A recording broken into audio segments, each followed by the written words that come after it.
You wrote a letter in 2021 asking then Vice President Pence to invoke the 25th Amendment. I just want to quote you to make sure I get this right. You asked, that's the removal from office provision, the unfitness from office provision of the Constitution. So you urged then VP Pence to invoke the 25th Amendment against then President Trump. To the leaders of Congress, the president's unable to discharge the powers and duties of his office. You went on to say that then President Trump was unfit for office and a reckless and wanton threat to the Constitution. Does that still reflect your views? Senator, I do want to correct the record. I didn't write the letter. Along with hundreds of other folks, signed on to the letter because we were concerned about the events of January 6th. Okay, you signed the letter, though? Absolutely. Does that still represent your views? I signed the letter, Senator. I was concerned about January 6th. Yeah, and you haven't changed your view at all that the ex-president is unfit for office, a reckless and wanton threat to the Constitution? Under the Judicial Code of Ethics, if that matter were to come before me, it would be inappropriate for me to state my position at this time.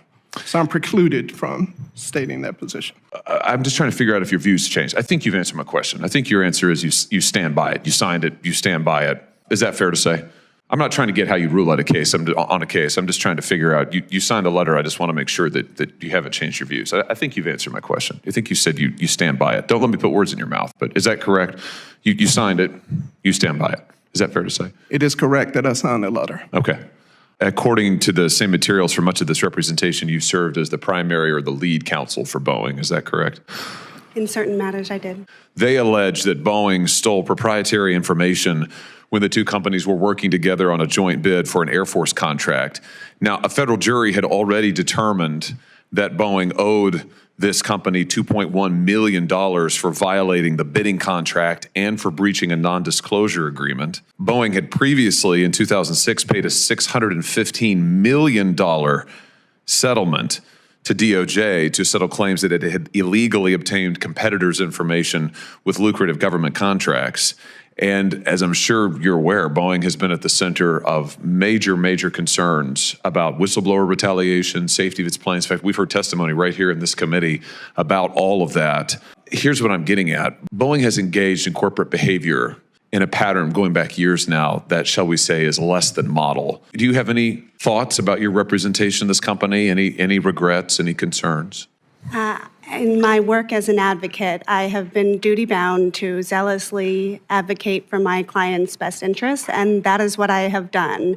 As a neutral judge, I am very mindful that my role instead would be to apply faithfully and impartially the law to the specific facts that appear before me, and that is what I would do. No moral qualms at all?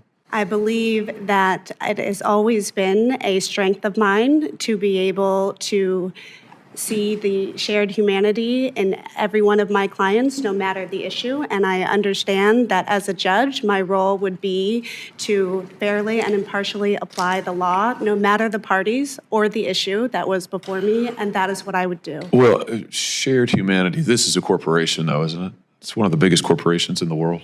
It is. And one of the most profitable corporations in the world. I assume you chose to represent them voluntarily.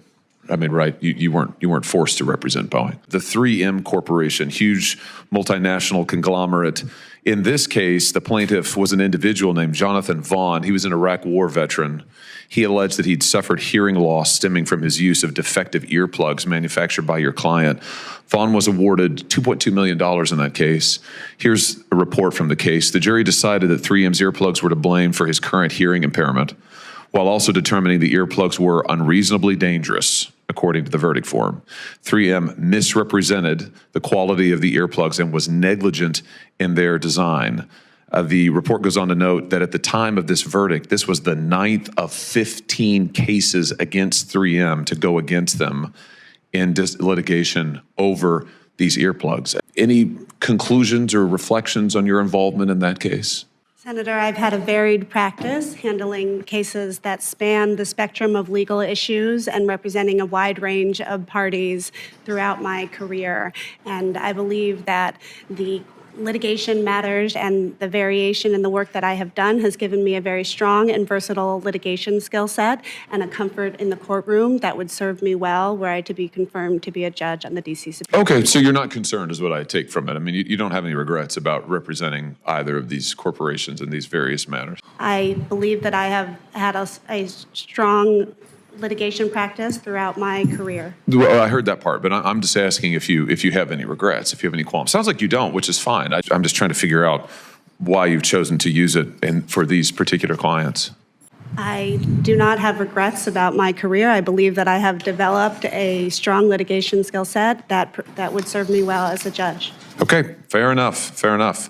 I have concerns. Obviously, I don't love the representation. These huge corporations, they've got so much influence in this capital. They've got so much influence in our economy. They've got probably every law firm in America lined up to represent them.